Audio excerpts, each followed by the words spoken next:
Hello and नमस्कार everyone. कैसे हैं आप सब। स्वागत है आपका फिर एक बार फिर से अभी मैथ्स यूट्यूब चैनल पर। और मैं आपको बहुत बहुत धन्यवाद करना चाहता हूं, बहुत बहुत शुक्रिया करना चाहता हूं। हमारे 1000 सब्सक्राइबर कंप्लीट हो चुके हैं और ये सिर्फ आपकी वजह से ही पॉसिबल हो पाया है। जब मैंने ये अपना चैनल बनाया था करीबन 25 अप्रैल के आसपास, तब मुझे नहीं लगा था कि मैं 1000 सब्सक्राइबर का अचीव कर पाऊंगा, वो भी इतनी जल्दी। बट आपके प्यार ने और आपके विश्वास ने मुझे 1000 सब्सक्राइबर दिए। ठीक है। और ऐसे ही मैं आपके लिए वीडियो लाता रहूँगा, ऐसे ही आप अपना प्यार बनाए रखना। ठीक है भाई। और आज मैं कल मेरी वीडियो नहीं आई थी क्योंकि मैंने वैक्सीन लगवाई थी, तो जिसकी वजह से मुझे फ़ीवर वगैरह रहा था।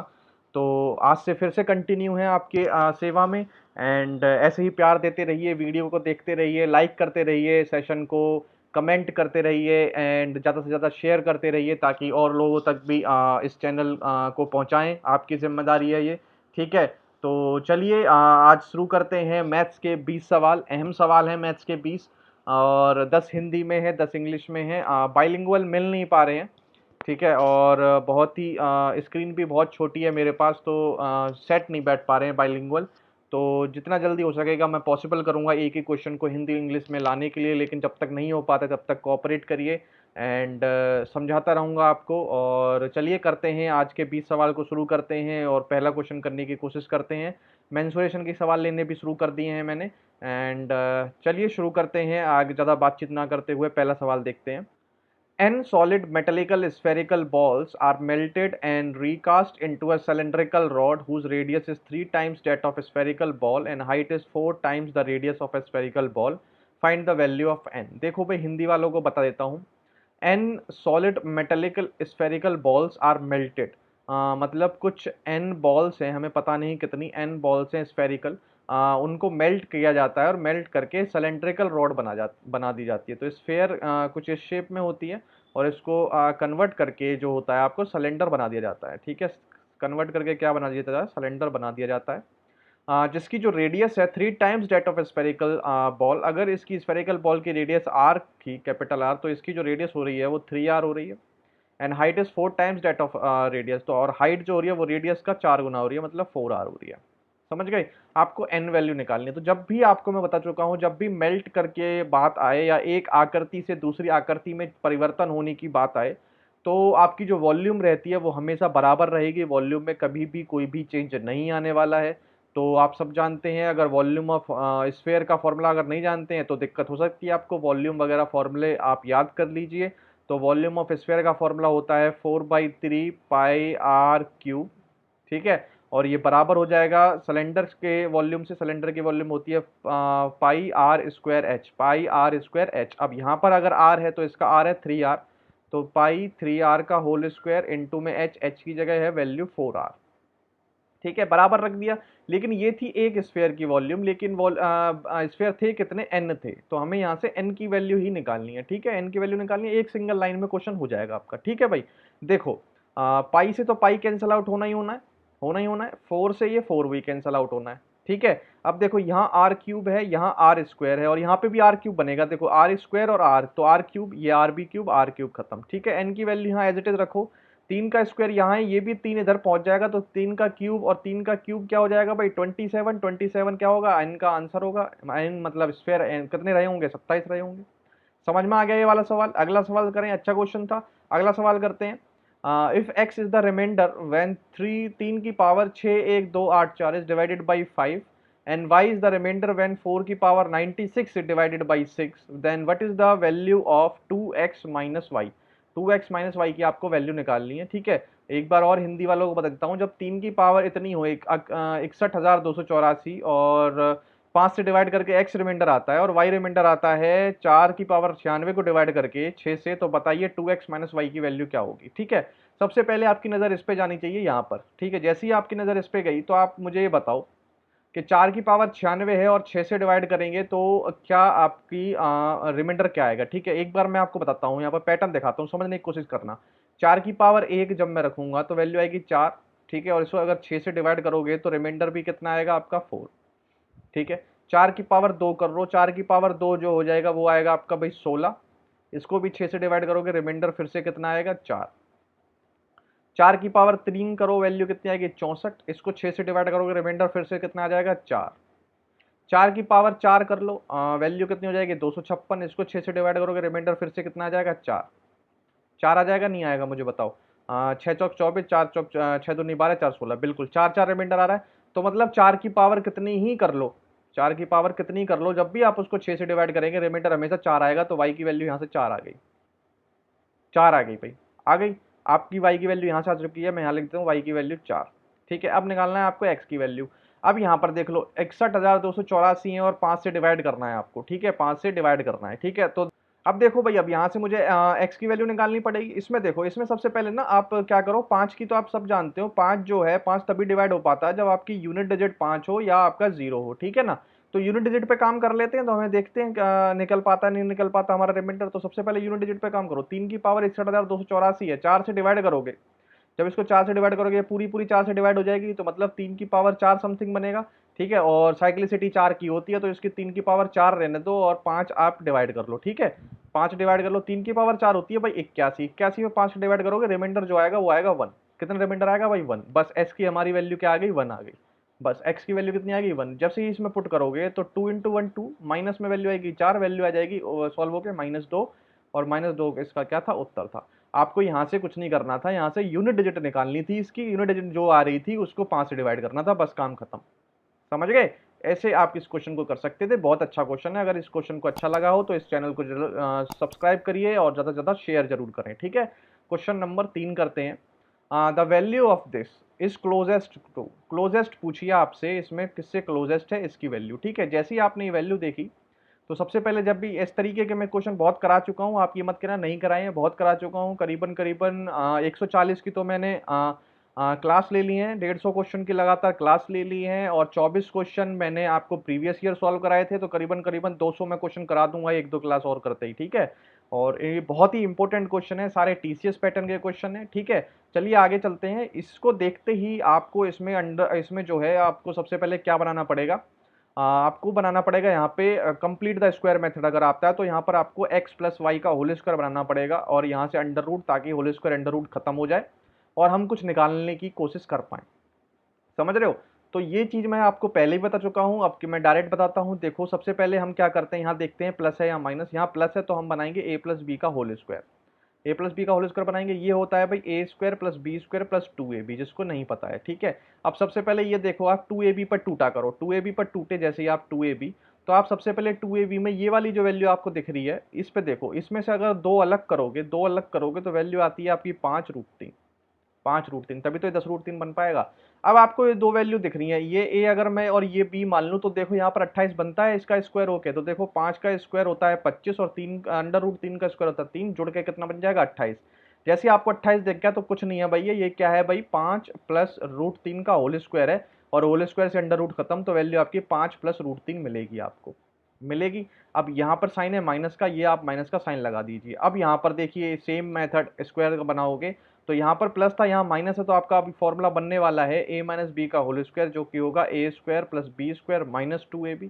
फिर -2ab पर कूदो, -2 है इंटू ए बी की वैल्यू यहाँ पर 4, 2 निकल गया तो बचा 2 और √3, 2 और √3। फिर ये अगर a हुआ, ये अगर b हुआ, तो देखो सम करके इनका स्क्वायर का 7 बनता है, बिल्कुल बनता है। 2 दूनी 4, और 4 और 3 कितना बन जाएगा 7 बन जाएगा। तो हमारा जो यहाँ से बन के आएगा, देखो क्या बन के आएगा, ये बन के आएगा भैया आपका 2 माइनस और √3 का होल स्क्वायर, और होल स्क्वायर से अंडर रूट खत्म हो जाएगा। ठीक है भाई, अब देखो ये बच गया 5 प्लस √3 और -2 प्लस में √3। ठीक है, 5 में से 2 जाएंगे, वैल्यू बचेगी आपकी 3 प्लस 2√3 बचेगी। अब अगर √3 की वैल्यू आपको नहीं पता, बचपन में आपने नहीं पढ़ी, तो आपने बहुत गलती करी है। बचपन में पढ़ाई करी होगी, 12वीं तक और ग्रेजुएशन तक पढ़ के आए हैं, तो √3 की वैल्यू जानते होंगे। √3 की वैल्यू होती है 1.732।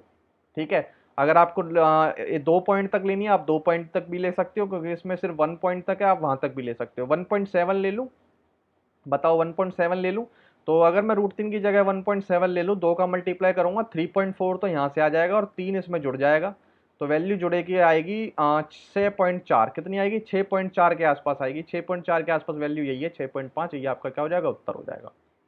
समझ में आ गया होगा, ये क्वेश्चन बहुत ही अच्छी तरीके से बेसिक से हर चीज बताई है, आपको समझ में आ गया होगा। अगला क्वेश्चन करते हैं, क्वेश्चन नंबर अगला क्वेश्चन करते हैं भी क्वेश्चन नंबर 4। क्वेश्चन नंबर 4 क्या कह रहा है, 35% of goods were sold at a profit of 65% while the remaining were sold at x% loss. If the overall loss is 12%, then what is the value of x? देखो इस तरीके का question आपको कैसे करना है, मैं आपको एक दो बार करा चुका हूँ, एक बार और कराता हूँ, और ये मुझे बहुत इंपॉर्टेंट क्वेश्चन लगते हैं और इसी तरीके के क्वेश्चन आपके पेपर में आने वाले हैं। ठीक है, तो इस तरीके के क्वेश्चन में आप सबसे पहले जो आप लेके आए हैं, ठीक है, क्वांटिटी का रेशियो ले लो।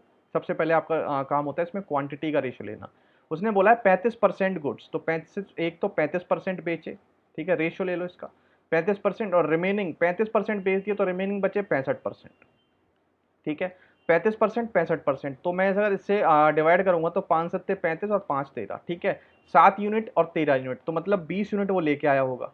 7 और 13 क्या होता है 20, तो 20 यूनिट्स वो क्या होगा लेके आया होगा। अब देखो एक प्रॉफिट ऑफ 65% और x% लॉस, और ओवरऑल लॉस होता है इसको 12% का। ठीक है, 12% का ओवरऑल लॉस हो जाता है। देखो मैं आपको बताता हूँ इस क्वेश्चन को कैसे करोगे।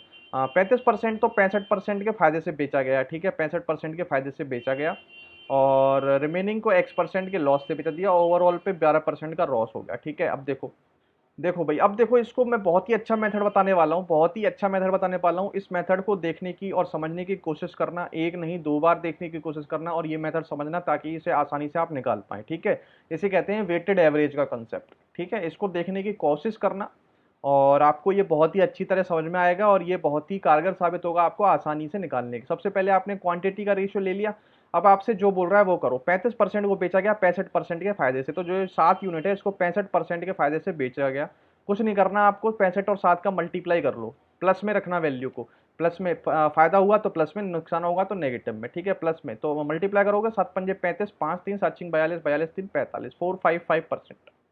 ठीक है, अब दूसरे को x% लॉस से बेचा गया, जब हमें पता ही नहीं तो हम कुछ नहीं कर पाएंगे। ठीक है, अभी वेट करो, अगली लाइन करो। ओवरऑल 12% का लॉस हो गया, मतलब ओवरऑल वैल्यू कितनी थी भाई 20, 20 पे 12% का लॉस हो गया, तो अगर मैं -12 यहाँ पे -12 का मल्टीप्लाई करोगे तो वैल्यू आएगी -240। क्या आएगी -240। तो इसको कितने लॉस पे बेचा गया होगा ये आपको निकालना है बस, इस x% को। तो मुझे बताओ यहाँ पर 455% का फायदा हुआ और ओवरऑल पे -240 हो गया, 240 हो गया, तो मतलब ये जो वैल्यू है वो 455 से तो लॉस में गई गई होगी, और ये जो 240 माइनस हुआ है इस पे भी इसी ने काम किया है, क्योंकि ये तो प्लस हुई है। अब मुझे यहाँ पे मुझे बताओ, जब मैं 455 तक पहुंच गया प्लस में, तो ये वैल्यू मुझे कितनी घटाऊं कि मुझे -240 तक जाना है, -240 तक जाना है। मुझे बताओ कितनी वैल्यू इसकी घटाऊं। तो आप सब समझ गए होंगे कि पहले 455 माइनस करो इसमें, और 240 और माइनस करो, तभी ओवरऑल हो पाएगा। तो बस कुछ नहीं करना आपको, यहाँ पे 455 और 240 को जोड़ लो, 5 5 4 9 6 2 695। इस 695 आपको माइनस, ये 695 आपको माइनस करनी थी ओवर 13 पे, ओवर 13, 13 का डिवाइड दे दो। क्या दे दो 13 का डिवाइड। जो जो मैंने बताया वो याद रखना। सबसे पहले क्वांटिटी का रेशियो, रेशियो ले लिया, फिर जितने परसेंट से बोला उनका मल्टीप्लाई करके मैंने प्लस में लिख लिया, जिसको नेगेटिव चाहिए वो ओवरऑल से, ओवरऑल का मल्टीप्लाई करके नेगेटिव, फिर इन दोनों का जोड़ दिया, जोड़ के 13 का डिवाइड कर दिया, वही आपकी एक्स की क्या होगी वैल्यू होगी। अब डिवाइड करोगे वैल्यू कितनी आएगी, 13 पंजे 65, 65 4 5 45 आ गया, 13 तिया 39, 13 तिया 39, 53 पॉइंट समथिंग आएगा, 53.5, यही रहा आपके सामने, ये रहा ऑप्शन। ठीक है, ये बेस्ट मेथड है इसका, आसान तरीके का। ठीक है, और भी इसके कई मेथड उपलब्ध हैं, लेकिन ये मुझे थोड़ा आसान लगता है, तो इसको अगर आप अपनाएंगे अपने मेथड्स में तो बहुत ही आपका फायदा होगा। ठीक है, आगे करते हैं क्वेश्चन नंबर 5। क्वेश्चन नंबर 5 क्या कह रहा है, देखो इस क्वेश्चन को। ठीक है, बहुत बढ़िया क्वेश्चन है। आपको ये कुछ वैल्यू दे रखी है और आपको ऑप्शन पूछा है ये किसके बराबर होगी। ठीक है, ये किसके बराबर होगी। ठीक है, तो आप देखो इस क्वेश्चन को कैसे करोगे। आप क्या करो, ऐसे क्वेश्चन में, जो भी ऐसे क्वेश्चन हो जिसमें एक एक दो दो तीन तीन वेरिएबल आपको दिख रहे हैं, यहाँ पे ए बी सी तीन तीन वेरिएबल दिख रहे हैं, तो आप क्या करो, सबसे पहले इसमें एक वेरिएबल जीरो करो। तो जैसे ही आप ऊपर सी की वैल्यू जीरो पुट करेंगे तो यहाँ से सी खत्म हो जाएगा, सी का मल्टीप्लाई जीरो, तो ये वैल्यू जीरो आ जाएगी। यहाँ पर भी सी का मल्टीप्लाई जीरो, तो ये वैल्यू भी जीरो, तो आपके पास ये बच जाएगा A B A minus B. अब ऑप्शन में सी बराबर जीरो पर ये कहाँ आता है, बस हमें ये चेक करना है और वही हमारा उत्तर होगा। ठीक है, देखो भाई ये वैल्यू जीरो हो गई, ये वैल्यू जीरो हो गई। अब यहाँ ये तो खत्म हो गया, ये बी है ये माइनस है, यहाँ पर वैल्यू बचेगी आपकी माइनस ए बी और ए प्लस बी, और जो कि हमें चाहिए था A B A minus B, A B A minus B आपको यहाँ पर चाहिए था। ठीक है, A B A minus B आपको यहाँ पर चाहिए। ठीक है, अब आगे चलो एक बार, अब दूसरा ऑप्शन चेक करेंगे। दूसरा ऑप्शन जैसे आपने यहाँ पे वैल्यू क्या बन जाएगी भाई, ये बन जाएगी माइनस में ए बी और ए माइनस बी। ठीक है, ये भी नहीं है हमारी, तीसरा ऑप्शन चेक करोगे, ये भी जीरो, ये भी जीरो, वैल्यू आ जाएगी दोबारा से minus of A B, A minus B, ये भी नहीं हो पाएगा। चौथा ऑप्शन जैसे ही आपने चेक किया तो आपने देखा सी जीरो, सी जीरो, ये वैल्यू बचेगी आपकी माइनस ए बी और बी माइनस ए, बचेगी बी माइनस ए। यहाँ से अगर मैं माइनस कॉमन ले लूँ तो वैल्यू बचेगी ए बी, और यहाँ से माइनस कॉमन आ जाएगा, माइनस माइनस ये वैल्यू प्लस हो जाएगी और ये बचेगा A minus B, A minus B बचेगा। हमें यही तो निकालना था, A B A minus B, A B A minus B, तो ये हमारा फोर्थ ऑप्शन क्या हो जाएगा, राइट आंसर हो जाएगा। समझ गए होंगे इस क्वेश्चन को भी, बहुत अच्छा क्वेश्चन था। आगे चलते हैं क्वेश्चन नंबर 6। ये देखो आपको दिख रहा होगा ये मेंसुरेशन का सवाल, बट इसको हम लोग परसेंटेज में कराएंगे, परसेंटेज में ही कराते हैं इसको। आपको दिख रहा होगा मेंसुरेशन का, लेकिन ये परसेंटेज का सवाल है, मेंसुरेशन का सवाल नहीं है। देखो किस तरीके से, the radius of a base of a right circular cylinder increase by 20%, why what percent height be reduce so its volume remain constant. सबसे पहले इस तरीके के क्वेश्चन में आपको फॉर्मूला पता होना चाहिए, वॉल्यूम जो है सिलेंडर की वो डिपेंड किस पे करती है। तो वॉल्यूम जो है वो है पाई आर स्क्वायर एच, जो पाई तो एक फिक्स वैल्यू लेके आता है 22/7 या 3.14, पाई पर डिपेंड तो करती नहीं होगी वॉल्यूम, वॉल्यूम डिपेंड करती है टोटल आर स्क्वायर और एच पर, सिलेंडर की आर स्क्वायर और एच पर। तो एक बार देखो, इसने बोला है कि जो आर की वैल्यू है वो 20% बढ़ जाती है, 20 का फ्रैक्शन होता है 1/5, तो मतलब 5 से 6 हो जाती है, 5 से 6 हो जाती है। और लेकिन मुझे डिपेंड करनी है आर स्क्वायर पे, तो अगर मैं इसका स्क्वायर कर दूंगा तो मुझे यहाँ पर भी स्क्वायर करना पड़ेगा, तो वैल्यू जो हो जाती है वो 25 से 36 हो जाती है आर स्क्वायर की। ठीक है, एच में कितने का रिड्यूस करना है आपको ताकि वॉल्यूम सेम रहे। जब भी आपको यहाँ पर एच ले लूंगा और यहाँ पर वॉल्यूम, ठीक है, वॉल्यूम आपको क्या रखनी है, सेम रखनी है, कोई भी चेंज नहीं रखना। तो जिस हिसाब से ये बढ़ी है उसी हिसाब से इसे घटा दो, तो इसको उल्टा लिख लो, ये 25-36 लिखा है, यहाँ पर 36-25 कर दो, ताकि इनका जो मल्टीपल है वो सेम आ जाए, कोई भी अंतर ना पड़े। तो जब हाइट 36 से 25 हो जाएगी, कितनी डाउन कर दी इन्होंने, हाइट 11 डाउन कर दी, ओवर कितनी 36 इंटू में 100%, ये हमारा उत्तर होगा। 4 से डिवाइड करूंगा, 4 नाम 36, 4 25, 25 और 11 का मल्टीप्लाई देखो कैसे करूंगा, पहले आएगा 5, फिर होगा 5 और 2 7, और आएगा 2 बटे में आएगा वैल्यू 9 और माइनस। ठीक है, अब डिवाइड कर दो, माइनस में आपकी आ जाएगी 9 या 27, जीन्स 5/9, माइनस 30 सही, 5/9 आपका उत्तर आ जाएगा। रिड्यूस के पूछा है तो माइनस वहां से हट जाएगा, रिड्यूस के लिए 30 सही, 5/9 आपका उत्तर हो जाएगा। ये परसेंटेज का सवाल है बेसिक से, और इसमें कुछ भी नहीं है, इस तरीके से आप आसानी से इसको कर सकते थे। क्वेश्चन नंबर 7 आपको करना है। 7th क्वेश्चन देखिए किस तरीके से करेंगे। 7th क्वेश्चन है आपका, A is efficient as B and C together, working together A B can complete a work in 36 days. एक साथ काम करके ए और बी किसी काम को 36 दिन में कर पा रहे हैं, और C alone complete in 60 days, और सी जो है वो उसी काम को 60 दिन में कर पा रहे हैं। इनका अगर मैं एलसीएम ले लूँ, तो एलसीएम आएगा आपका 180, 36 पंजे 180 होती हैं, 6 तिया 18 होता है, 3 की वैल्यू है।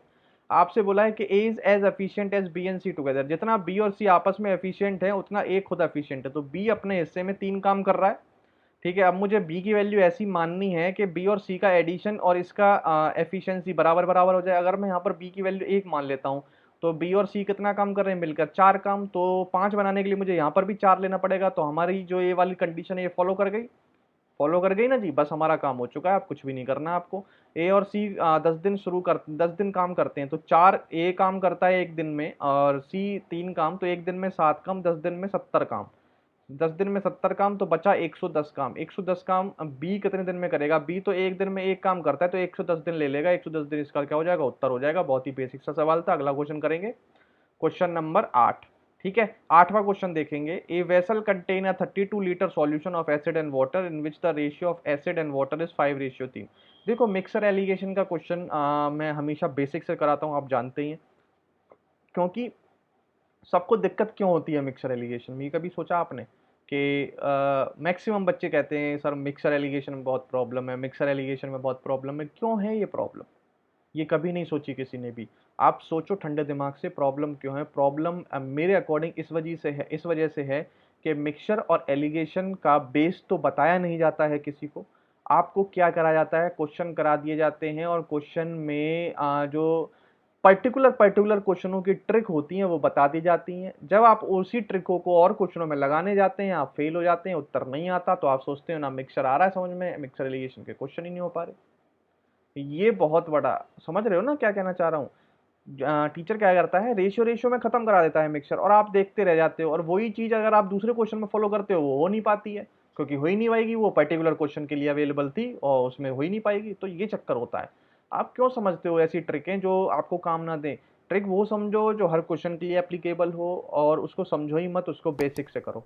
टीचर वो आपको पागल बना रहे हैं अगर वो ट्रिक से एक एक क्वेश्चन अलग अलग ट्रिक से कराए जा रहे हैं। हर ट्रिक याद रखोगे, कई ट्रिक होती हैं जो एक उसी क्वेश्चन पर वैलिड होती है, उसी टाइप के क्वेश्चन पर वैलिड होती है। ठीक है, तो ट्रिकों पे जोर ना देके आप बेसिक पे जोर दो, बेसिक पे काम है यहाँ पर। ठीक है, बेसिक्स पे काम करो। ठीक है भाई, चलो इस क्वेश्चन को देखते हो, बेसिक्स ही कराऊंगा। एक वेसल है, 32 litre solution of acid water, ratio of acid और वाटर है 5:3। तो एसिड और वाटर का जो रेशियो है, 5 यूनिट एसिड की है, 3 यूनिट वाटर की है, तो टोटल यूनिट है 8। टोटल यूनिट 8 यूनिट 32 लीटर है, तो 8 यूनिट की वैल्यू है 32 लीटर, तो 1 यूनिट की वैल्यू आ गई 4 लीटर। तो मतलब एसिड है 20 लीटर और पानी है 12 लीटर। हाँ, 22 लीटर। 4 आ गई ना, 5 दिया 12। ठीक है भाई, 12 लीटर। ठीक है, आगे चलो। If 12 litre of the solution are taken out, जब भी मुझे बताओ, जब भी एक बीकर में सॉल्यूशन है, ठीक है, उसमें 5 और 3 रेशियो का यूनिट रखा हुआ है, और आप 12 लीटर उसमें से निकालोगे, तो इसी रेशियो में निकलेगा पानी। जो भी निकलेगा सॉल्यूशन इसी रेशियो में निकलेगा। जब 12 लीटर निकालोगे तो 5 और 3 के रेशियो में ही निकलेगा। तो 5 और 3 की वैल्यू 8 है, 8 यूनिट की वैल्यू अब 12 आ गई। ठीक है, अब यहाँ से 1 यूनिट की वैल्यू आएगी 12/8, मतलब 4 तिया 12, 4 दूनी 8, मतलब 1.5 यूनिट आएगी। तो 15 पंजे 75, तो 7.5 लीटर तो एसिड निकलेगा, और 4.5 लीटर आपका पानी निकलेगा। तो अब यहाँ पर वैल्यू कितनी बच जाएगी 7.5 निकलने के बाद? तो 5 5 10 0 हाथ से ले, 7 और 8, 8 तो 10, 12.5, और यहाँ पर वैल्यू बन जाएगी 5 5 10 0 हाथ से ले, 4 और 5 7 5 7.5। ठीक है, 12.5 बच गया, 7.5 बच गया। समझ गए यहाँ तक? इसे मिटा देता हूँ, थोड़ी कंफ्यूजन नहीं होगी। ठीक है, बेसिक से ही बता रहा हूँ। ठीक है, उसके बाद क्या कह रहे हैं, 7.5 लीटर वाटर ऐड कर दिया गया। अब एसिड पे कुछ नहीं किया, यहाँ से 7.5 वाटर ऐड कर दिया, तो ये हो गया 15 लीटर, और यहाँ पर है 12.5 लीटर। ठीक है, अब ये पूछ रहा है एसिड और वाटर का क्या बता दो, रेशियो बता दो। भाई साहब, यहाँ से रेशियो निकाल लो, ये पॉइंट हटाओ, ये जीरो यहाँ पर लगा दो। ठीक है, ये जीरो लगा दो। अब 25 पंजे 125, 25 6 150, 5 और 6 का रेशियो आपका क्या हो जाएगा, उत्तर हो जाएगा। बताओ इसमें क्या शॉर्टकट की जरूरत थी? आपको नहीं कर पा रहे थे, क्यों नहीं कर पा रहे थे? क्योंकि बेसिक ही नहीं पता था, इसीलिए नहीं कर पा रहे थे। आसान क्वेश्चन है ना, इस तरीके से क्वेश्चन करो। अगला क्वेश्चन है भाई, नौवा क्वेश्चन है। नौवा क्वेश्चन देखो क्या कह रहा है। Monica spend 72% of her income. और इनकम वाला क्वेश्चन, एक्सपेंडिचर वाला मैंने हमेशा बताया आपको 100 मान के करो। यहाँ पर इनकम ले लिया करो, यहाँ पर एक्सपेंडिचर, और यहाँ सेविंग। इनकम हमेशा 100 रखा करो। अब क्वेश्चन कह रहा है वो बोलो। 72% अपनी इनकम का स्पेंड कर देता है, 72 खत्म कर देता है, 28 बचा लेता होगा। इनकम 20% बढ़ जाती है, 20 बढ़ जाती है तो 20 रुपये, यहाँ से 20 यूनिट बढ़ जाती है। ठीक है, सेविंग 15% बढ़ जाती है, सेविंग 15% बढ़ जाती है। 15% देखो इसका कैसे निकालोगे, इसका जो 10% होगा वो होगा 2.8। ठीक है, और इसका 5% जो होगा 2.48 का ही आधा होगा, 2.8 का आधा 1.4, तो वैल्यू हो जाएगी 8 4 12, यहाँ से ले 2 1 3 और 1 4, 4.2, ये यहाँ से इंक्रीज हो गया। देखो 20 टोटल बढ़ा था, उसमें से 4.2 रुपये यहाँ से बढ़ गए, बचे हुए रुपये यहाँ बढ़े होंगे। कितने बचे हुए रुपये? 0.8 हासिल, एक 4 और 5 15.8, कितने ओवर 72 पे इंटू में 100%। हमारा काम हो गया, बस यही हमें निकालना था। बताओ, 4 से काट लो, 18 चौक 72, 4 से काटोगे 25। ठीक है, वैल्यू बच गई 15.8 अपॉन में 18, और ये बन गया इंटू में 25। ठीक है, अब 18 से काट लो भाई, 18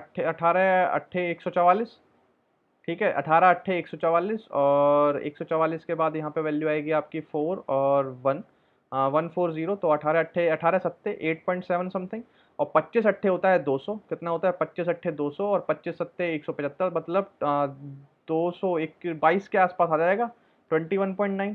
ठीक है, 21.9 आ जाएगा आपका। आप निकाल लेना, यही आपका उत्तर आ जाएगा। समझ रहे हो? ऐसे कर सकते हो, या आप पूरा टोटल टोटल मल्टीप्लाई करके निकाल सकते थे, बासी का सीधा 72 से डिवाइड करके निकाल सकते थे। An article was sold at 14% profit. Had it been sold for 121 less, loss of 8% would have been occurred. If the same article would have sold for 536.25, then profit or loss percentage have been. देखो, इस तरीके का question आपका TCS pattern हमेशा से लेता आया है, हमेशा से देता आया है, और इस क्वेश्चन ऐसे ऐसे क्वेश्चनों को बहुत इंपॉर्टेंट है समझना। 100 से ही करेंगे इसको भी। देखो, एक आर्टिकल वो sold at a profit of 14%। अगर मैं सीपी उसकी 100 मान लूँ, तो वो बेचा गया है 114 रुपये पे।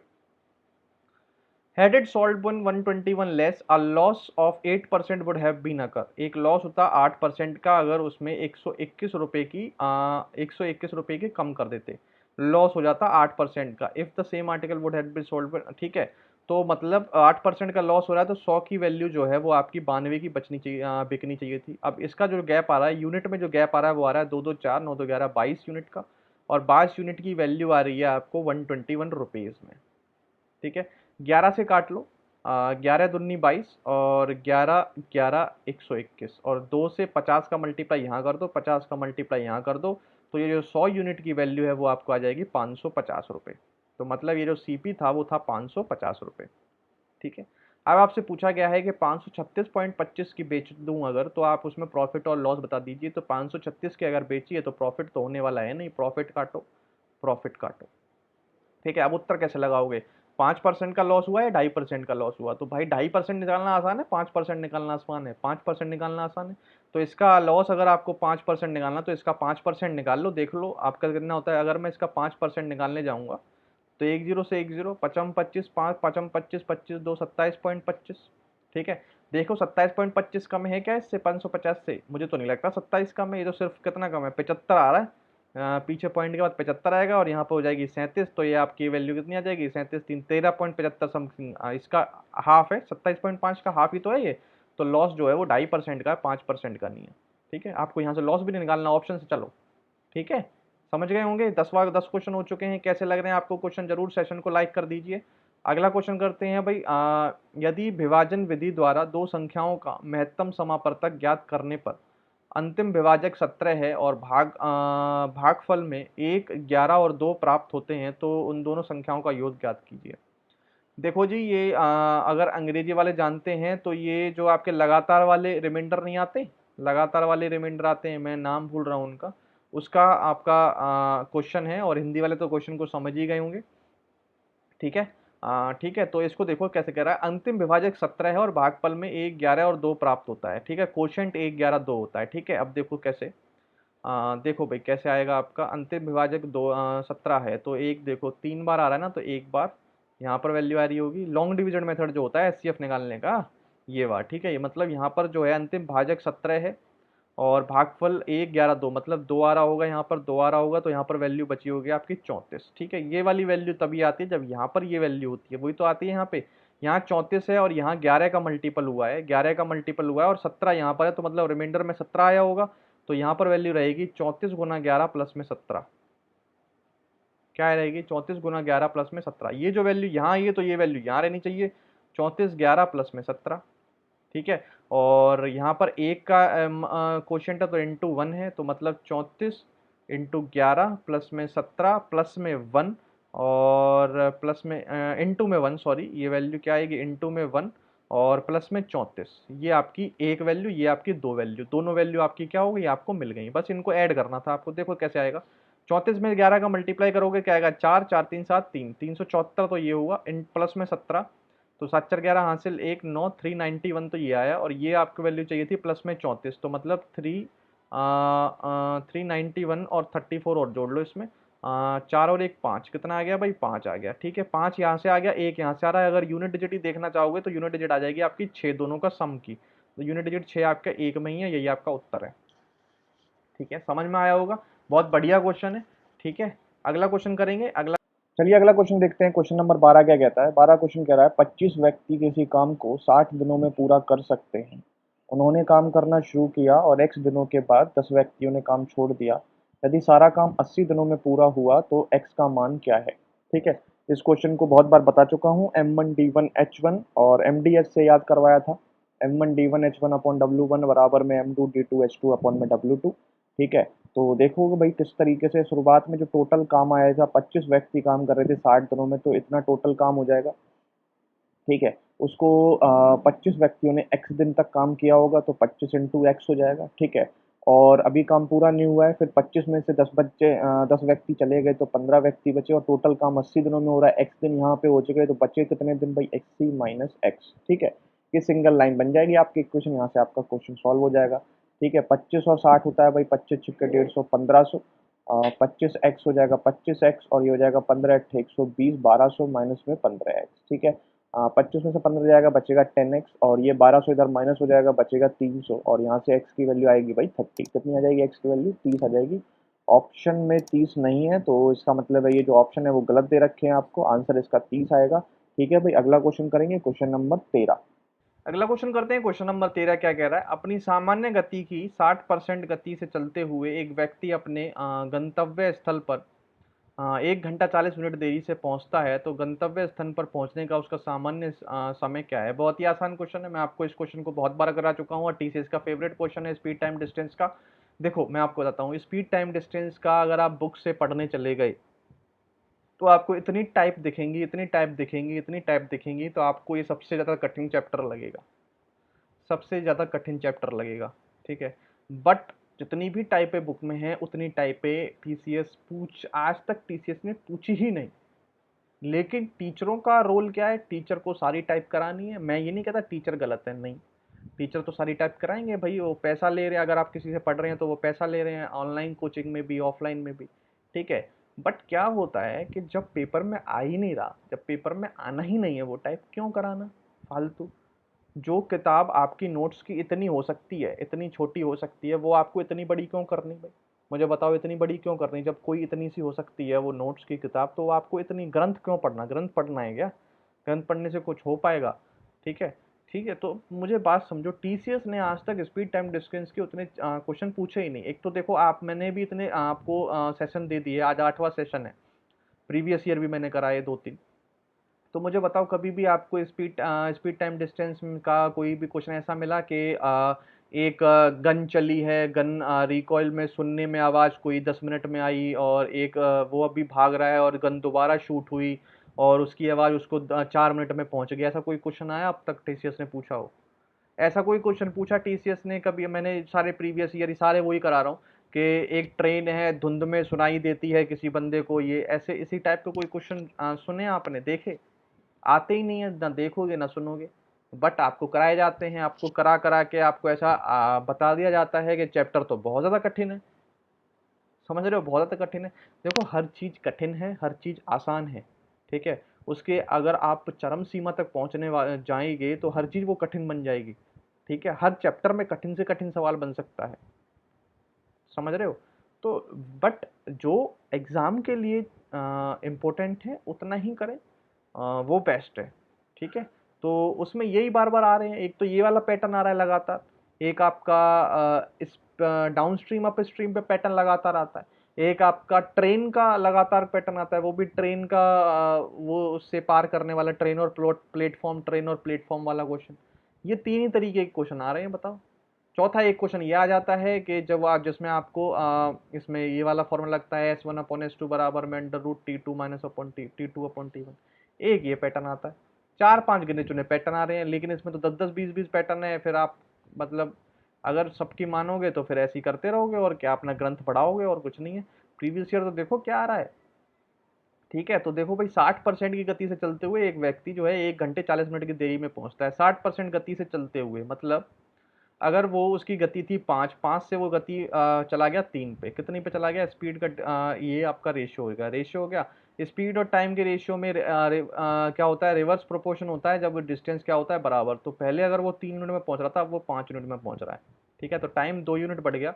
2 यूनिट बढ़ने से उसने 1 घंटे 40 मिनट की देरी हुई, 1 घंटे 40 मिनट, 1 आवर 40 मिनट। या तो इसको पूरे में आवर बना लो या पूरे को मिनट में बना लो। आंसर है घंटों में, तो इसको आवर में ही बना लो। 1 आवर 40/60 हो जाएगा, 20 दूनी 40, 20 या 60, एक सही 2/3, 3 एकम 3, 3 दो 5/3।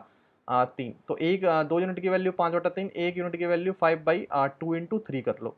और ये वैल्यू थी ना आपकी, अगर वो 5 यूनिट से ज़्यादा तो इतना समय लगता, तो 3 यूनिट की वैल्यू चाहिए आपको, 3 इंटू कर लो 5/2 इंटू में 3, 3 से 3 गया, 5/2 घंटे लगेंगे, 2 दूनी 4, 5/2 आपका क्या हो जाएगा? उत्तर हो जाएगा। और आप क्या करेंगे? आगे बढ़ जाएंगे 14 क्वेश्चन पे। दो संख्याओं का अनुपात 3:5 के अनुपात में है, यदि प्रत्येक में 13 घटाया जाए, नई संख्या 10:21 के अनुपात में प्राप्त होती है। यदि मूल संख्याओं में 15 जोड़ दिया जाए तो संख्याओं के बीच का अनुपात क्या होगा? कुछ भी नहीं है भाई। देखो इसको, क्वेश्चन को कैसे करोगे? 3:5 है, प्रत्येक में 13 से घटा दो, प्रत्येक में क्या करो? 13 से घटा दो, और संख्या जो है 10-21 बन जाती है। क्या बन जाती है? 10-21 बन जाती है। मैंने आपको पहले भी बताया था, इनके बीच का गैप देखना होता है आपको। इनके बीच का गैप यहाँ पर 2 का है, यहाँ पर गैप 11 का है। तो मुझे यहाँ पर क्या करना पड़ेगा? इनका एलसीएम लेके यहाँ 11 का मल्टीप्लाई कर दो, यहाँ 2 का मल्टीप्लाई कर दो।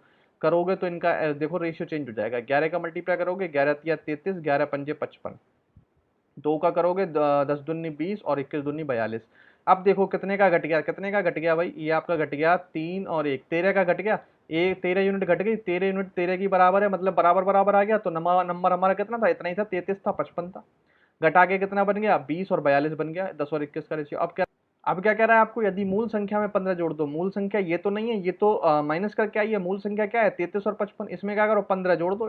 15 जोड़ दो कितनी आ जाएगी वैल्यू भाई, 48। में 15 जोड़ोगे वैल्यू कितनी आएगी, 70। 2 से डिवाइड कर लो, 2 24 और 2 कितना आ जाएगा, 35। 24 रेशियो 35 आपका क्या हो जाएगा, उत्तर हो जाएगा। ये आपका उत्तर है। मूल संख्या बोला था उसने, मूल संख्या यही है जो हमारे निकाली थी। हो गए 14 क्वेश्चन, 15 क्वेश्चन भाई। अगला क्वेश्चन करते हैं। क्वेश्चन नंबर 15 क्या कह रहा है, रुपये 16 प्रति किलोग्राम मूल्य के 39.6 किलोग्राम नमक में 28 रुपये प्रति किलोग्राम मूल्य का कितना नमक मिलाया जाए जिससे कि मिश्रण जो है वो 29.90 की दर से बेचने पर 15% का लाभ हो जाए। ठीक है, इस क्वेश्चन को देखो, कुछ नहीं, इस क्वेश्चन में एलिगेशन लगाते हैं। एलिगेशन कैसे लगाएंगे, पैसों में लगा देंगे। ये तरफ 16 आ जाएगा, इस तरफ 28 आ जाएगा। 16 के कितना, 16 का जो मूल्य के कितने किलोग्राम लिया है भाई, 39.6 किलोग्राम लिया। यहाँ पर x किलोग्राम। ठीक है, अब यहाँ पर जो वैल्यू आएगी, बीच में जो वैल्यू आएगी वो देखो क्या आएगी, वो 29.90 पर 29.90 पर 15% का लाभ हो रहा है। तो यहाँ से मुझे 100% की वैल्यू निकालनी पड़ेगी। ये 115 की वैल्यू है और ये मुझे 100% की वैल्यू निकालनी पड़ेगी। ठीक है, 100% की वैल्यू जब मैं निकालने जाऊंगा तो 23 से काटूंगा, 23 पंजे 115, और ये जो 100 है इसमें मल्टीप्लाई होकर पॉइंट हट जाएगा और ये 100 भी खत्म हो जाएगा और पॉइंट कट जाएगा। ठीक है, 23 पंजे 115, 23 एकम 23, 6 23 तिया 69, 30 और 5 से काटूंगा, वैल्यू आ जाएगी 26। तो आपका यहाँ आ जाएगा 26। बस अब कर लो, लगा लो, यहाँ पे वैल्यू 2, यहाँ पे वैल्यू 10 और 1:5। कितना आ गया, 1:5 आ गया। अब 1 की वैल्यू जो है वो आपकी 39.6 है, तो 5 की वैल्यू कितनी हो जाएगी, इंटू कर देंगे 39.6। तो आपकी वैल्यू हो जाएगी आपकी 5 छन 30, 03, 5 नीम 45, 3 48, 8 4 5 15 4 49, 198 किलोग्राम। कितना आएगा भाई, 198 किलोग्राम। तो यहाँ कितना आ गया भाई, 198 किलोग्राम आ गया। आपका ऑप्शन में 198 नहीं है, तो ये क्वेश्चन क्या है, ऑप्शन आपके गलत हो सकते हैं। ठीक है, तो आपको ये भी बता देता हूँ कि अगर टीसीएस का पेपर आप देने जा रहे हैं और मैथ्स के क्वेश्चन में आपको ऑप्शन नहीं मिलते और आपका आंसर कुछ और आ रहा है, तो आप क्या करना, उसमें कुछ भी लगा के आ जाना। क्वेश्चन गलत होने के चांसेस रहते हैं टीसीएस में। ठीक है, टीसीएस गलत क्वेश्चन डाल सकता है, ऐसा नहीं है नहीं डाल सकता, बिल्कुल डाल सकता है। ठीक है, तो घबराना नहीं है, अगर आंसर मैच नहीं कर रहा आपको नंबर मिलेंगे। ठीक है, तो इसमें भी शायद मैंने कोई गलती नहीं की है जहाँ तक मेरा ख्याल है। अगर गलती की है तो आप मुझे कमेंट में करके ज़रूर बताना। ठीक है, तो चलिए अगला क्वेश्चन करता हूँ, क्वेश्चन नंबर 16। अगला क्वेश्चन करते हैं, क्वेश्चन नंबर 16। एक दुकानदार किसी वस्तु के अंकित मूल्य पर 18% की छूट देता है, परंतु फिर भी वह 23% का लाभ अर्जित करता है। यदि वह वस्तु की बिक्री पर 18.40 लाभ प्राप्त करता हो तो वस्तु का अंकित मूल्य निकालिए। अंकित मूल्य सब जानते हैं भाई, एमपी निकालिए। ठीक है, क्वेश्चन देखो, अंकित मूल्य पर 18% की छूट देता है परंतु फिर भी 23% का लाभ अर्जित करता है, और यदि वस्तु की बिक्री पर इतने परसेंट का लाभ होता है। देखो, परसेंटेज में लाभ है 23% और रुपए में लाभ है 18.40%। तो 23% की वैल्यू जो है, बहुत ही आसान क्वेश्चन हो गया, 18.40 है। ठीक है, और 23 से पूरा पूरा कटेगा कितनी बार, 8 बार। 8 या 24, 8 दूनी 16, तो 18। बिल्कुल भाई, 8 बार कट जाएगा। ठीक है, मतलब 0.8 बार, ये हो जाएगा आपका 0.8 बार, 0.8 बार। तो 1% की वैल्यू, 100% की वैल्यू कितनी हो जाएगी, 80 रुपये। 80 रुपये। ठीक है, 80 रुपये हो जाएगी भाई। अब देखो 80 रुपये हो जाएगी। अब क्या कह रहा है, अब वो क्या कह रहा है, 80 रुपये हो गई आपकी 100% की, मतलब सीपी की वैल्यू। ठीक है, उसने क्या बोला है, एक दुकान के अंकित मूल्य पर 18% छूट देता है परंतु फिर भी 23% का लाभ अर्जित करता है, और यदि वस्तु पर उसे 18.40% का लाभ प्राप्त होता है तो आपको वस्तु का अंकित मूल्य निकालना है। क्या निकालना है, अंकित मूल्य निकालना है। तो इसमें आप सीपी और एमपी का रेशियो निकालो। सीपी एमपी का रेशियो होता है 100 माइनस डिस्काउंट और 100 प्लस डिस्काउंट। सो सीपी में हो जाएगा 18% छूट, तो वैल्यू हो जाएगी आपकी 82, और अपॉन में वैल्यू एमपी की वैल्यू हो जाएगी भाई 123। ठीक है, 41 से काटूंगा, 41 दूनी 82, 41 या 83, 2 से 80 आ रहा है तो मतलब 40 का मल्टीप्लाई, और इसमें भी क्या कर दो, 40 का मल्टीप्लाई करोगे तो वैल्यू कितनी आएगी, 120। 120 120 रुपये का एमपी की वैल्यू जाएगी। समझ गए, बहुत ही आसान क्वेश्चन था। पहले यहाँ से मुझे सीपी निकाल लिया, सीपी का और एमपी का रेशियो निकाल लिया, और यहाँ से मैंने कंपेयर करा लिया। अगला क्वेश्चन करता हूँ, क्वेश्चन नंबर 17। सुधा 80 वस्तुएं एक समान मूल्य पर खरीदती है। उसने उनमें से कुछ वस्तुओं को 8% लाभ पर बेची हुई वस्तुओं को 12% के नुकसान पर बेच दिया। इससे उसे कुल मिलाकर 6% का लाभ होता है। तो 8% लाभ पर बेची गई वस्तुएं बता दीजिए कितनी है। ठीक है भाई, देखो इस क्वेश्चन को क्या होगा। 80 वस्तुएं उसने ली एक समान, उनमें से कुछ वस्तुएं 8% लाभ पर और कुछ वस्तुएं 12% के नुकसान पर। तो मिक्सर से करते हैं, एलिगेशन से करते हैं, कुछ 8% के लाभ पर, कुछ 12% के नुकसान पर, और कुल मिलाकर 6% का लाभ। 6% का लाभ, तो 12 और ये हो जाएगा 8 में से 6 जाएगा, वैल्यू आ जाएगी 2, और 12 और 6 कितना हो जाएगा 18, और रेशो लूँगा तो 1:9 हो जाएगा, 1:9 हो जाएगा। अब टोटल वस्तु जो थी वो 9 और 1 कितनी हो जाएंगी यहाँ से 10 यूनिट, कितनी हो जाएगी 10 यूनिट, 1 यूनिट वैल्यू 10 यूनिट की वैल्यू कितनी है 80, 1 यूनिट की वैल्यू कितनी आ रही है 8, तो 9 यूनिट की वैल्यू निकालनी है ना, इसमें 8% वाली निकालनी है ना 8% लाभ पर, तो 8% लाभ पर यही थी, तो यहाँ पर कितनी आ रही है 9 यूनिट, तो 1 यूनिट की वैल्यू 8 है, 9 यूनिट की वैल्यू कितनी हो जाएगी 72, 72 आपका क्या हो जाएगा उत्तर हो जाएगा। बहुत ही आसान क्वेश्चन था। अगला क्वेश्चन करेंगे, क्वेश्चन नंबर 18। देखो जी, इस क्वेश्चन को देखो, बहुत ही अच्छा क्वेश्चन है, बहुत ही बढ़िया क्वेश्चन है, इस क्वेश्चन को करना, सिंप्लीफिकेशन क्वेश्चन है, ऐसा क्वेश्चन बिल्कुल आ सकता है। तो x की वैल्यू देखो 27 की पावर 6 है, 27 की पावर 6 है, तो 27 की पावर आप सब जान, 27 की पावर 1/6 है, ठीक है, अंडर रूट में 1/6 है। 27 की पावर 1/6 को देखो कैसे लिखोगे, 3 की पावर को 3 लिख दूंगा 27, ठीक है, और इसकी होल पावर कितनी है 1/6, माइनस ये देखो 6 चौ 24, 24 3 27, तो 24 3 27 है, 3 की पावर 3 और अपॉन में 27/4, मतलब आपका अंडर रूट से बाहर आ जाएगा 2, और यहाँ पर वैल्यू आ जाएगी 1/2।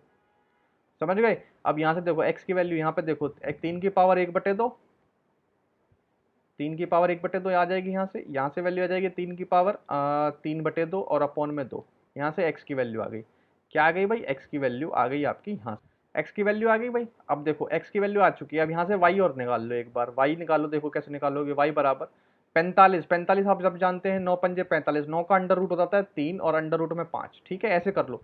प्लस में 605, 605 में आपको क्या दिख रहा है, 605 में आपको दिख रहा है आपका 121 × 5, 121 × 5 होता है 605, तो 121 का अंडर रूट 11 बाहर 5 अंदर, ठीक है, प्लस में 245, 245 में देखो क्या दिखता है आपको, 5 से डिवाइड करूंगा तो 5 चौक 20, 5 निम 45, 49 से अंडर रूट बाहर आएगा 7 और अंडर रूट 5 फिर अटक जाएगा, अपॉन में यहाँ देखो 80, 80 आप सब जानते हैं 16 पंजे 80, 16 से बाहर आएगा 4 और 5 अंदर रह जाएगा, प्लस में ये 25 पंजे 125, 5 बाहर आएगा 5 अंदर रह जाएगा, ठीक है भाई। अब इसे जोड़ लो, 11 3 आपका 14, 14 7 क्या होता है 21, 21/5 4 9, और रूट 5 से रूट 5 कैंसिल आउट, वाई की वैल्यू यहाँ से बचेगी 3 7 21, 3 3 9, वाई की वैल्यू बचेगी 7/3, और एक्स की वैल्यू यहाँ से क्या आ रही है, अगर मैं इसे सिंप्लीफाई करके लिखूँ तो अंडर रूट में 3 माइनस में 3 अंडर रूट 3/2, ठीक है, 3 अंडर रूट बटा 2 या 2 का एलसीएम ले लोगे तो ये वैल्यू आपकी ये आ जाएगी, आ जाएगी।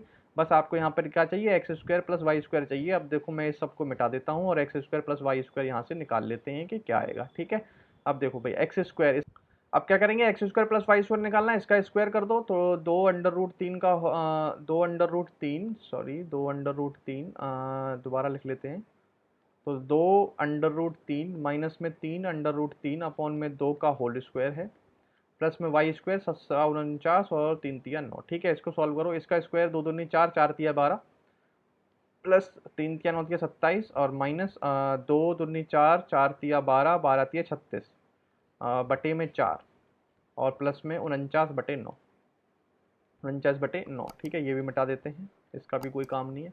देखो भाई 27 और 12 हो जाता है आपका 9 और 3 39, 39 में 36 की वैल्यू बचेगी 3/4 और प्लस में 49/9, ठीक है।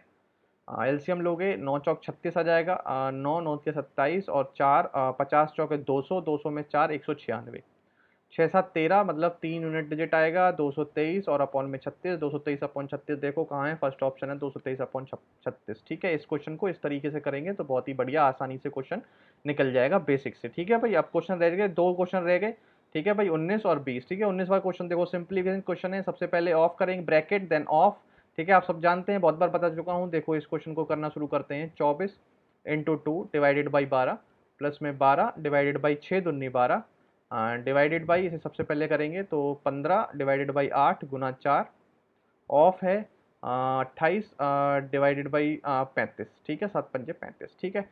करो भाई, 12 से काटो, 12 दूनी 24, 2 दूनी 4 बच गया यहाँ पे, और ये बन गया भाई 12 12 डिवाइडेड 1, और डिवाइडेड बाई यहाँ पर वैल्यू ऑफ है, पहले पहले इन दोनों का मल्टीप्लाई पहले होगा, ठीक है।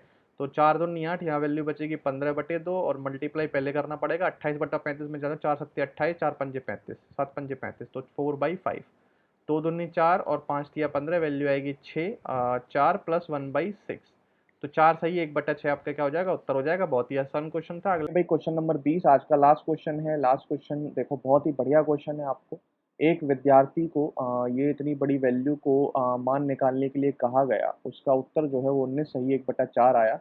तो उसके उत्तर और सही उत्तर में अंतर बता दीजिए। तो सबसे पहले आपको ये सॉल्व करना पड़ेगा, इसे सॉल्व करके कुछ उत्तर आएगा, उसमें उत्तर में से इसको माइनस करना पड़ेगा, तब आपका उत्तर आएगा कि आंसर क्या है। तो सबसे पहले इसको सॉल्व करेंगे, तो मैं आपको बता चुका हूँ कैसे। सबसे पहले bracket, then of, then divide, then multiply, ठीक है। यही 4 ऑप्शन दिख रहे हैं मुझे इसमें, ठीक है। चीज़ें दिख रही हैं, ठीक है। सबसे पहले क्या करेंगे, सबसे पहले ये वाला पार्ट मैं सॉल्व कर लेता हूँ, क्योंकि प्लस तक तो मुझे यहाँ पे ऑफ लगा हुआ है, मल्टीप्लाई डिवाइड लगा हुआ है, तो यहाँ तक ये सॉल्व कर लेता हूँ, प्लस बाद में देखूंगा। पहले ये सॉल्व कर लेता हूँ। 9 नाम 81, 81 4 85/9, ठीक है। और डिवाइड डिवाइड ही रहने दो, क्योंकि यहाँ पर ऑफ लगा हुआ है। 11 तिया 33 और 1 34/3, और ऑफ लगा हुआ है तो इंटू 1/6। सबसे पहले ऑफ लगा हुआ है तो इसको सॉल्व किया जाएगा, ठीक है। ये हो जाएगा भाई 2 17 और 2 तिया 6, तो यहाँ से हो जाएगा भाई 85/9।